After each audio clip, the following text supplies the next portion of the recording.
Little girls like me need to stand up, organize in the crowd. Little girls like me need to speak up and not back down. And did I come this far to stand this tall? Made to feel like I'm this small. Little girls like me, we need to talk. Spend too long in life, not tonight. Yo, it's your boy K-Dog, Matt Brown behind the cam. Today we've got someone special in the building, you know, he's doing big things in the community. He's going to introduce himself and then we're going to get into what he does. Hello, my name is Paul-Walcott and I'm an activist for those that are in need on the poverty line and those that are homeless.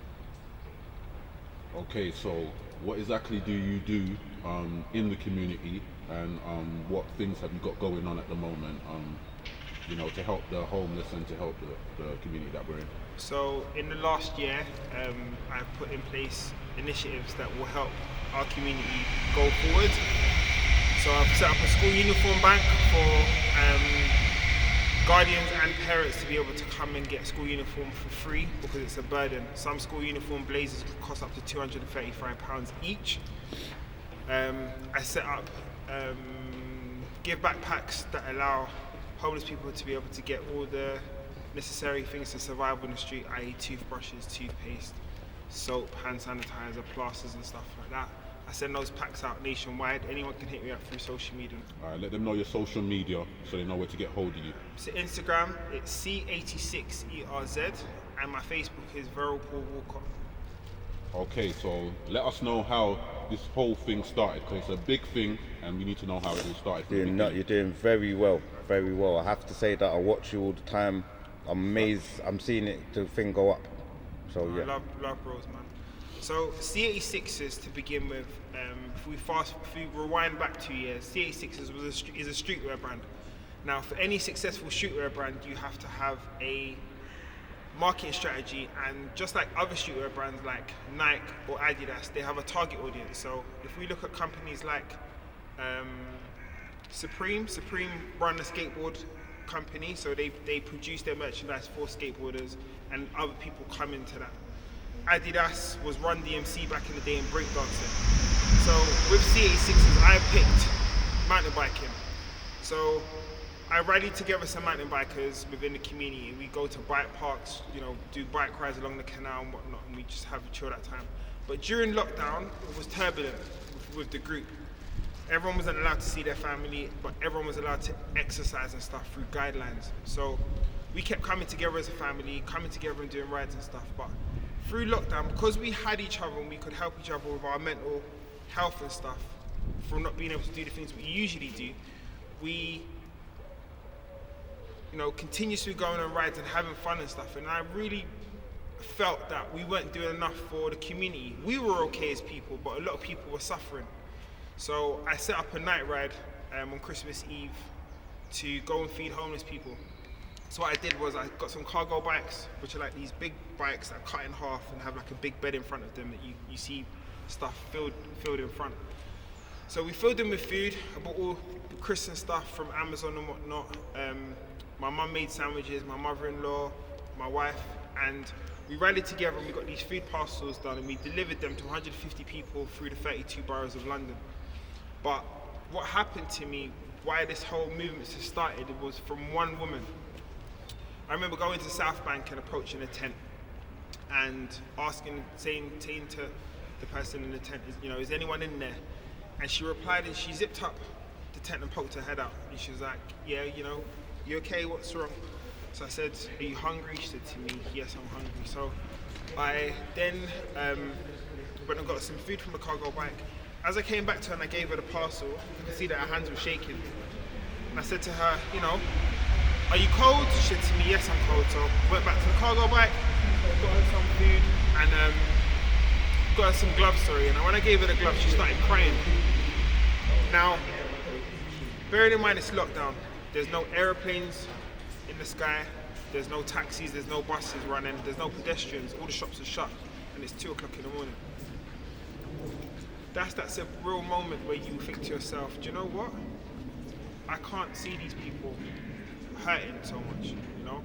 And it's that surreal moment because nowhere in time has there ever been a situation where the two people in the busiest place in London, and it's completely empty, except for me and my riders, and these people that are sleeping rough on the street.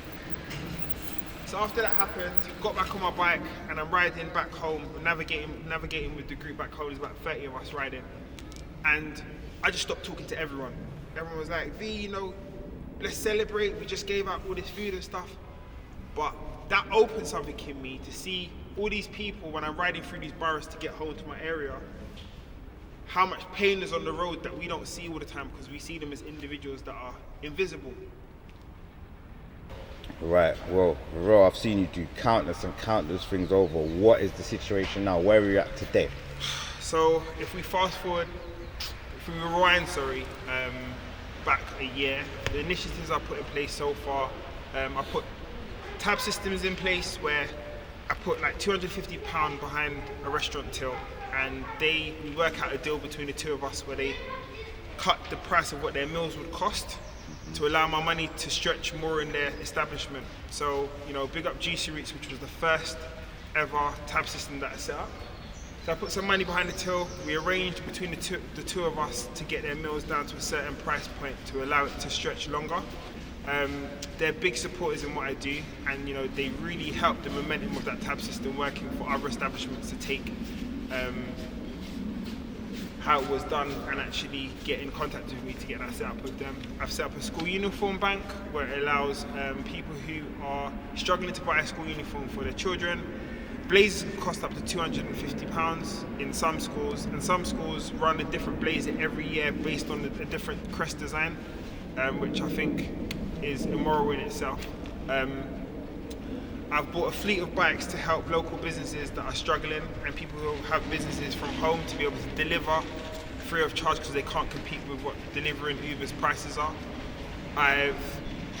Just Christmas gone, I'd set up an Amazon wish list, and from our followers we received over 620 Christmas presents brand new from Amazon on a wish list, which I rewrapped and gave to health visitors in the NHS to be able to redistribute to people who are from Afghanistan that were fleeing their country because of the war, and bringing them to local schools to get in touch with the safeguarding officers in each primary school and secondary school to be able to allow them to have presents to open at Christmas.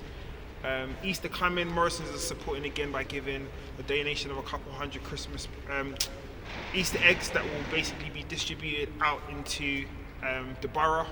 I did that last year with 420 Easter eggs. Buzz Sweets are supporting the sweet shops that we all love in the shops, the 2 for £1 or 3 for £1 sweets, they're supporting as well.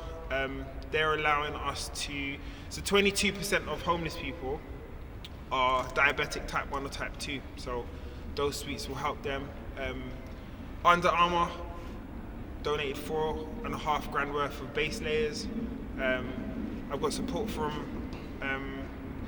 the armed forces, so I met a sergeant that's there.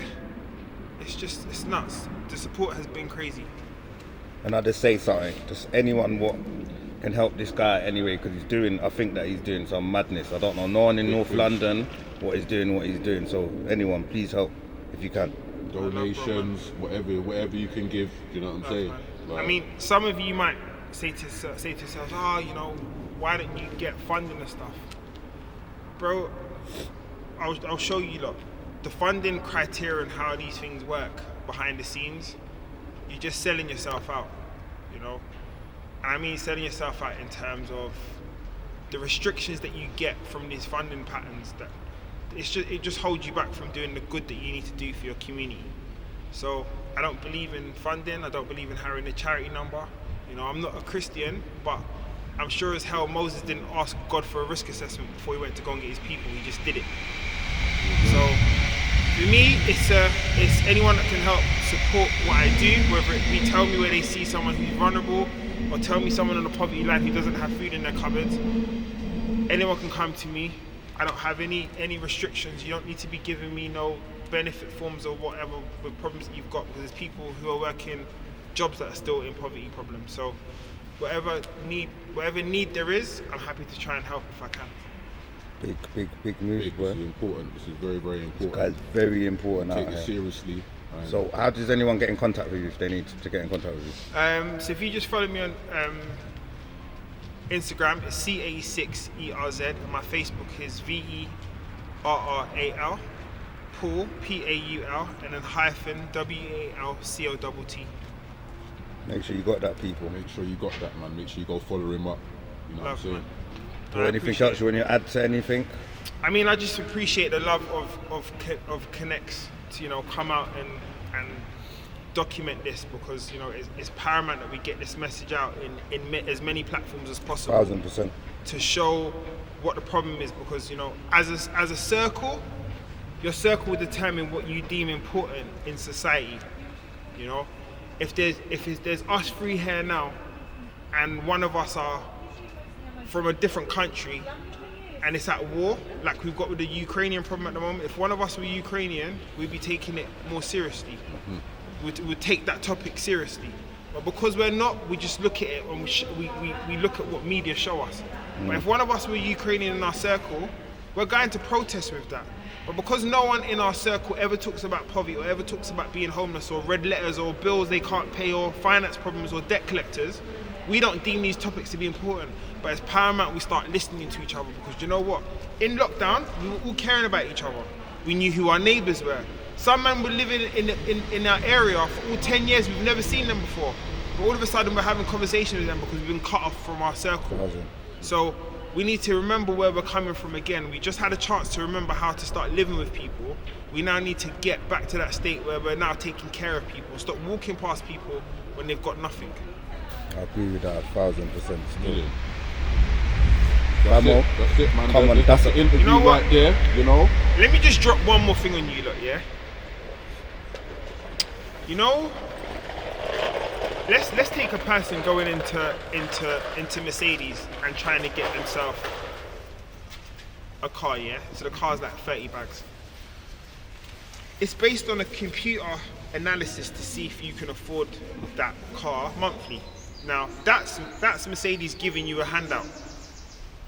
Why is it, time and time again, whether it be for a TV, whether it be for a car, a fridge, freezer, microwave, whatever, when we go to do these deals on 0% interest or 0% APR or 2%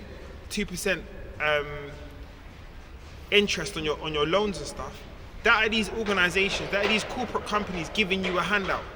So why is it when a homeless person asks you, you're not ever giving them a credit check, you're not even trying to help their situation? Every household has some form of credit or loan, even down to a mortgage. It's not our job to help these people, but at the end of the day, they are less fortunate, and they do need the support and help, just like we do. I'm not cutting you, but it's like if you're getting a phone line in your house, your credit has to be even to get the phone line, but they're giving you tick. Exactly. Yeah. It's tick. Why don't we give someone food on tick? Even though we don't know when it's coming back, help them. Help them out. Because the analogy is this: someone will tell them to say, I'm not feeding this person. That could have been the first meal we had in 4 days. Yeah. If there's a ladder here and there's 4 steps, and the highest step is to get him into housing from the council, we've helped him survive for those last 4 days because 4 different people have interacted with him and helped him to get to that stage to survive for when they turn up. Exactly. Okay, so that's the interview there, You see this guy, he's speaking for himself, innit? Everyone needs to be linking in and fucking with this guy, because it's like that, innit? So far, this is to help the people, innit? For anyone needs any help, make sure you shout, man. Shout him, like you got the socials, just get through, we'll try and help if we can, innit? Love, man. Love and respect, family. Respect, family. Come on, man, this guy's special, innit? Make sure you see him, follow his socials, everything, make sure, everything. We out, KONNECX. We out.